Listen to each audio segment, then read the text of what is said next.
मराठी भाषेला अभिजात भाषेचा दर्जा मिळाल्यानंतर जे विश्व मराठी संमेलन झालं होतं त्या संमेलनाला मराठी भाषेचा मंत्री म्हणून मी राजसाहेबांना उपस्थित राहण्याची विनंती केली होती आणि ती विनंती केल्यानंतर ते स्वतः त्या कार्यक्रमाला उपस्थित होते. त्यांनी मार्गदर्शन केलं होतं आणि त्याच्यानंतर त्यांची माझी भेट होऊ शकली नव्हती. त्याचे आभार मानण्यासाठी आज मी त्यांच्या घरी आलो होतो. मध्यंतरी याच्यामध्ये मनसेअध्यक्ष राज ठाकरेंचा एक मेळावा झाला होता.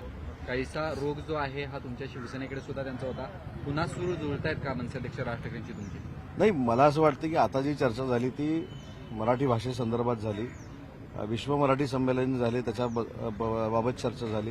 दिल्लीमध्ये जे मराठी साहित्य संमेलन चालू आहे त्याच्याबद्दल आम्ही गप्पा मारल्या. राजकीय कुठलीही चर्चा झाली नाही आणि म्हणून मला असं वाटतं की या भेटीला राजकीय कोणी स्पर्श करू नये.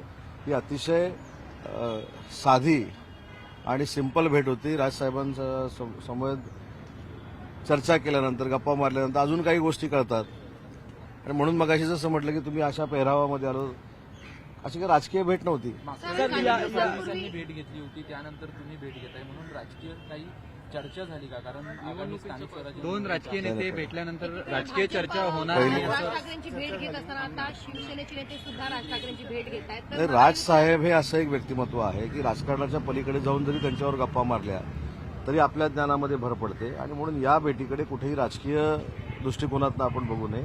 मी आपल्याला सांगितलं की विश्व मराठी संमेलनाला स्वतः राजसाहेब उपस्थित होते आणि त्यांचे आभार मानण्यासाठी या बैठकीला मी आलो. पदाबद्दल अजून निर्णय झाले नाहीये. अमित शहा देखील पुण्यात आहेत. असं कळतंय की पुण्यात म्हणजे अमित शहाच्या कोर्टात आता रायगड आणि नाशिकचा वाद येलाय. मला असं वाटलं की पालकमंत्री पदाचा वाद इथं सोडवायला आला होता का प्रश्न विचारतो.